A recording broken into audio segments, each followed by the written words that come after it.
Bismillahirrahmanirrahim. Assalamualaikum warahmatullahi wabarakatuh. Allahumma shalli ala Muhammad wa ali Muhammad.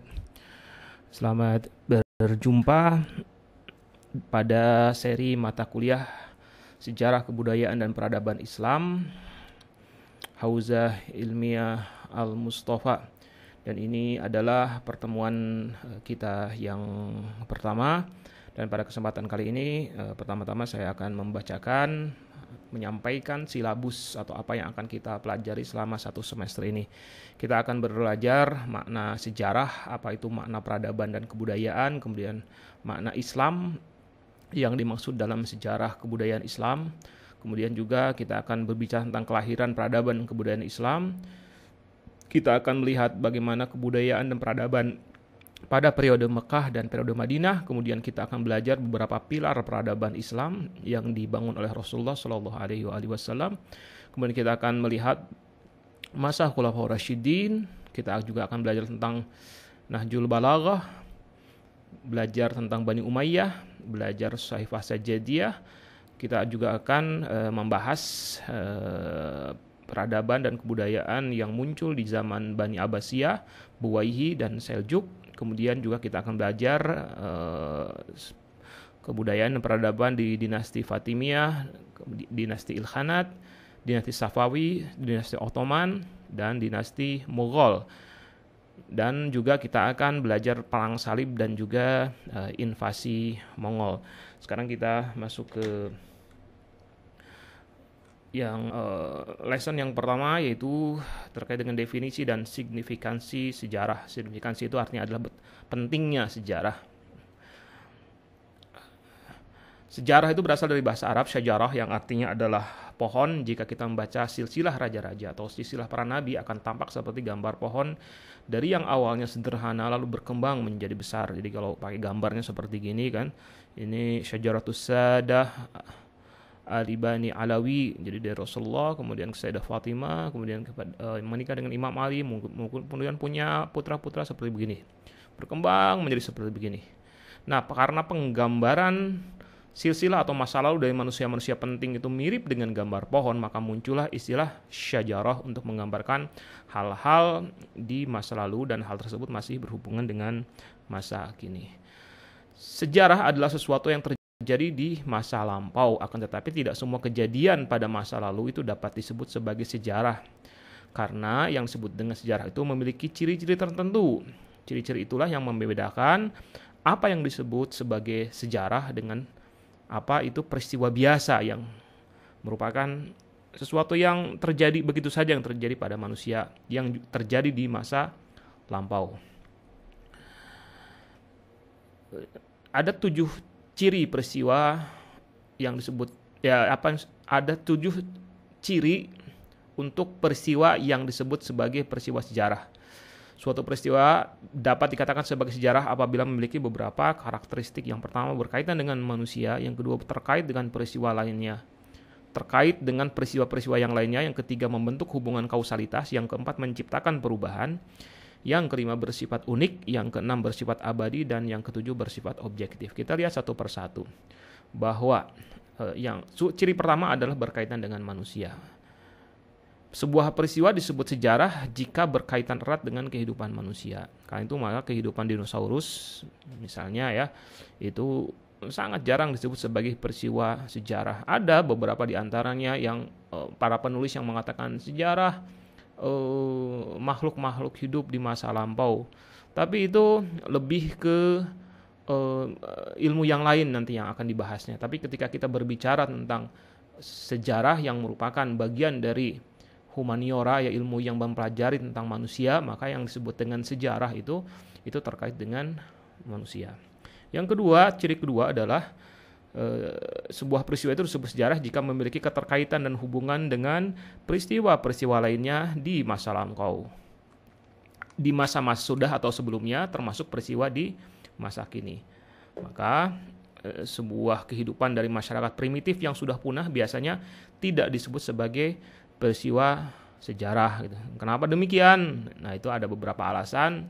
Secara singkat saja saya sampaikan di sini bahwa alasannya Karena yang terjadi pada masa manusia-manusia primitif itu memang tidak ada hubungannya dengan zaman sekarang, sehingga tidak penting untuk dibahas. Sebuah ilmu itu menjadi ilmu dikarenakan ada kepentingan bagi manusia di masa sekarang. Karena itu maka beberapa kejadian di masa lalu meskipun berkaitan dengan manusia, akan tetapi manusia-manusia itu sudah punah dan tidak ada jejaknya sama sekali, tidak ada keterkaitannya dengan zaman kita, itu biasanya tidak dibahas, tidak dimasukkan ke dalam pembahasan sejarah. Nah, ini kan ada peristiwa perang di masa lalu, itu akan selalu akan disebut sebagai peristiwa bersejarah yang dipelajari, diteliti ketika memang ada hubungannya dengan peristiwa di masa sekarang. Ciri yang ketiga adalah membentuk hubungan kausalitas. Peristiwa sejarah membentuk hubungan sebab akibat dengan peristiwa sebelumnya dan sesudahnya. Terkadang hubungan sebab akibatnya bersifat kompleks. Jika peristiwa tersebut bersifat tunggal dan independen, biasanya tidak disebut sebagai sejarah. Misalnya itu orang-orang itu tidak yang terjadi pada sebuah komunitas itu masih ada sampai sekarang.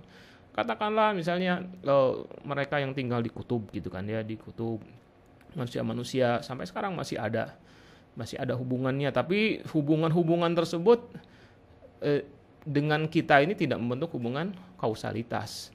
Mereka berdiri sendiri, tidak ada hubungan dengan. Biasanya itu manusia yang tinggal di kutub di masa lalu itu tidak diteliti oleh orang-orang karena memang tidak ada hubungannya dengan zaman sekarang.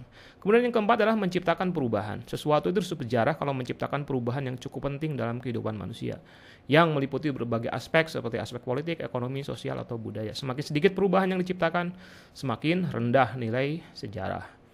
Ya, 60 tokoh dunia sepanjang masa. Nah ini itu adalah tokoh-tokoh, disebut tokoh-tokoh sejarah karena memang menciptakan perubahan yang sangat besar bagi kemanusiaan. Kemudian yang nomor 5 dan nomor 7 adalah unik, abadi, dan objektif. 3 ciri lain dari peristiwa sejarah adalah unik atau memiliki sejumlah aspek yang membedakannya dari peristiwa yang lainnya. Kemudian yang keenam adalah abadi atau diingat oleh sejumlah orang dalam jangka waktu yang lama. Dan yang terakhir adalah objektif, berdasarkan kepada fakta sebagaimana apa adanya tanpa disusupi oleh mitos atau legenda fiktif.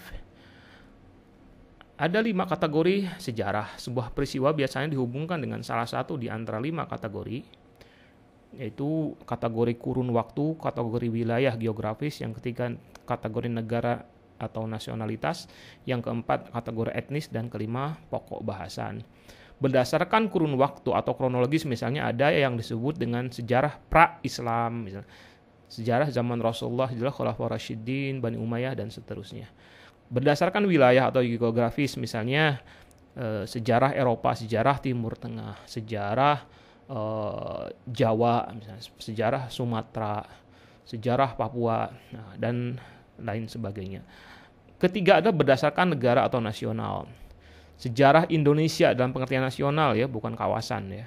Ada sejarah Malaysia, ada sejarah Amerika Serikat, ada sejarah Rusia, sejarah Cina, dan lain sebagainya. Yang keempat berdasarkan kelompok suku bangsa, etnis, atau komunitas. Sejarah Arab, sejarah Tiongkok, sejarah Melayu, sejarah Muslim, dan lain sebagainya. Yang nomor 5 berdasarkan topik atau pokok bahasan. Sejarah peradaban, sejarah sastra, sejarah politik, sejarah ekonomi, sejarah agama, gitu ya, dan lain sebagainya. Ada juga yang disebut dengan kategori campuran. Sejarah seringkali dikaji dengan menggunakan pendekatan atas berbagai kategori. Dicampur-campurkan ya, yang kategori-kategori tadi itu ya, dari mulai yang namanya nasionalitas atau dihubungkan dengan kurun waktunya, agamanya, kelompok, dan lain sebagainya. Jadi kategorinya bukan kategori tunggal. Misalnya sejarah Iran di masa Bani Abbasiyah. Ya, Irannya adalah geografis, tapi juga Iran bisa disebut nasional, bergantung kepada bagaimana yang disebut dengan Iran ketika ditampilkan. Ini apa yang dibahas dari kata Iran di sini? Apakah merujuk kepada geografinya atau merujuk kepada negaranya yang sekarang sudah bernama Republik Islam Iran? Dan dihubungkan dengan kronologi dari sisi waktunya. Sejarah Iran di masa Bani Abbasiyah atau sejarah politik Muslim Melayu, ya politik ini adalah topik ya, kategorinya gitu. Dan kategorinya adalah topiknya topik masalah politik yang terkait dengan Muslim Melayu. Muslim Melayu itu merujuk kepada etnis atau komunitas dan lain sebagainya. Sejarah agama adalah sejarah yang paling penting karena sejarah agama, baik itu terkait dukungan ataupun penentangan terhadap agama, adalah peristiwa yang paling banyak menciptakan perubahan dalam sejarah umat manusia. Ayatullah Mutahari menganggap bahwa sejarah manusia pada dasarnya adalah sejarah agama yang dianut oleh manusia. Jadi Ayatullah Mutahari dalam sebuah bukunya berhasil membuktikan bahwa ketika berbicara tentang sejarah manusia, sejarah memang terkait dengan manusia ya, itu yang dibahas selalu saja ada persinggungan yang sangat kuat dengan kelahiran agama, penentangan terhadap agama gitu. Keruntuhan sebuah agama dan lain sebagainya. Jadi terkait dengan masalah agama itu, agama adalah aspek yang selalu terkait dengan sejarah umat manusia. Sekali lagi sejarah dalam pengertian baik itu dukungan terhadap agama ataupun penentangan terhadap agama. Dan agamanya juga bisa macam-macam ya, bisa Islam, bisa Kristen, bisa Hindu, Buddha, Yahudi dan lain sebagainya. Nah, sejarah menjadi penting untuk dipelajari karena memenuhi 3 alasan sebagai berikut. Yang pertama itu memenuhi fitrah manusia, yang kedua sebagai dasar atas tindakan ilmiah, yang ketiga itu menjadi hikmah atau ibrah. Memenuhi tuntutan fitrah manusia terkait dengan pencarian hakikat. Ayatullah Mutahari menyatakan bahwa manusia lahir dengan sejumlah fitrah atau kecenderungan baik. Ada di bukunya yang ditulis Ayatullah Mutahari bahwa manusia itu disebutkan ada 6 fitrah dasar manusia, sesuatu yang minimalnya manusia itu punya 6 fitrah. Fitrah mencari agama, fitrah menyembah Tuhan, kemudian fitrah menyukai keindahan gitu ya. Nah, salah satu di antara ke-6 fitrah itu adalah keingintahuannya. Bahasa Inggrisnya adalah curiosity gitu ya, keingintahuan atas hakikat yang terjadi di masa lalu, masa sekarang, dan apa yang terjadi di masa yang akan datang. Bahkan itu karena fitrah itu ada sesuatu yang memang sudah dikasih oleh Allah kepada manusia sejak dia masih kecil. Sehingga anak kecil seperti begini nih gitu kan ya, dia sampai rela-relanya gitu kan ya menumpuk-numpuk sesuatu buku supaya dia bisa menengok apa yang terjadi di sana, di luar pagar itu. Itu dari mana itu munculnya? Dan itu terjadi pada semua manusia yang normal. Normal pengertiannya ya tidak terganggu mentalnya gitu kan ya. Sehingga anak-anak itu selalu bertanya gitu kepada selalu bertanya-tanya, dan kadang-kadang pertanyaan itu disampaikan kepada orang tua, kepada orang lain, apa ini, kenapa demikian. Nah, itu adalah curiosity atau keingintahuan manusia yang merupakan fitrah. Nah, keingintahuan atas hakikat yang terjadi di masa lalu, masa sekarang, dan apa yang terjadi di masa yang akan datang adalah salah satu bagian dari fitrah manusia untuk mencari hakikat itu. Dan mempelajari sejarah akan membuat manusia bisa menyalurkan fitrah dirinya untuk mengetahui hakikat yang terjadi di masa lalu. Yang kedua, menjadi dasar ilmiah atas tindakan kita di masa sekarang. Berbagai peristiwa di masa kini memiliki hubungan dengan masa lalu. Berbagai tindakan di masa kini juga didasarkan kepada klaim sejarah. Untuk itu sangatlah penting bagi kita, saya tambahkan, sangatlah penting bagi kita untuk memastikan objektivitas di masa lalu agar kita bisa mengambil tindakan yang benar di masa kini. Misalnya tentang Palestina ya, History of Palestine itu sesuatu yang sampai sekarang terus dipelajari. Orang-orang Yahudi pun, Israel itu bagaimana mereka bagaimana sejarah mereka gitu.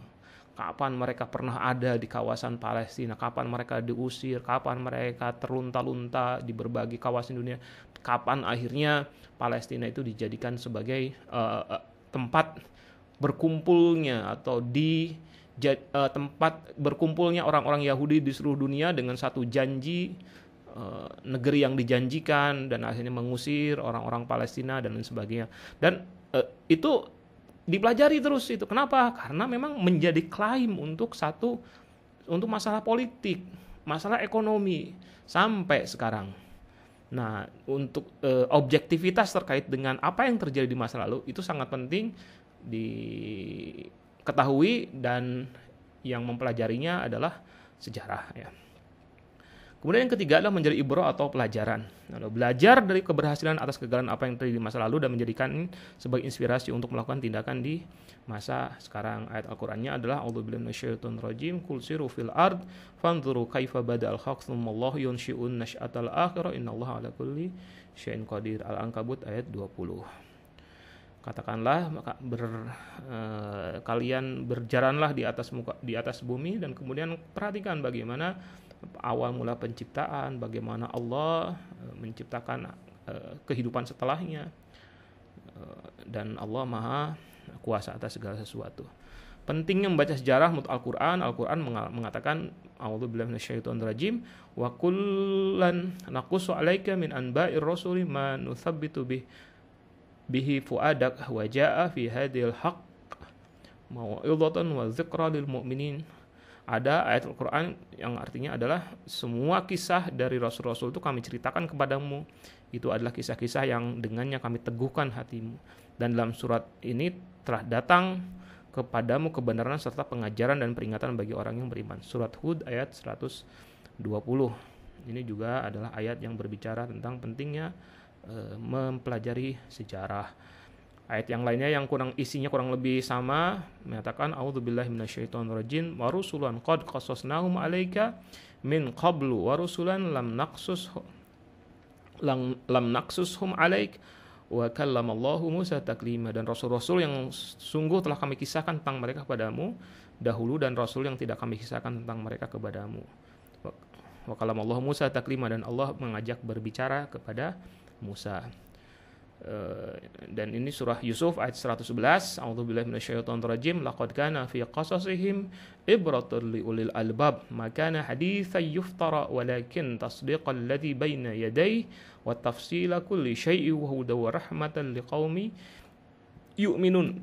Sungguh pada kisah-kisah mereka itu terdapat pengajaran bagi orang-orang yang mempunyai akal.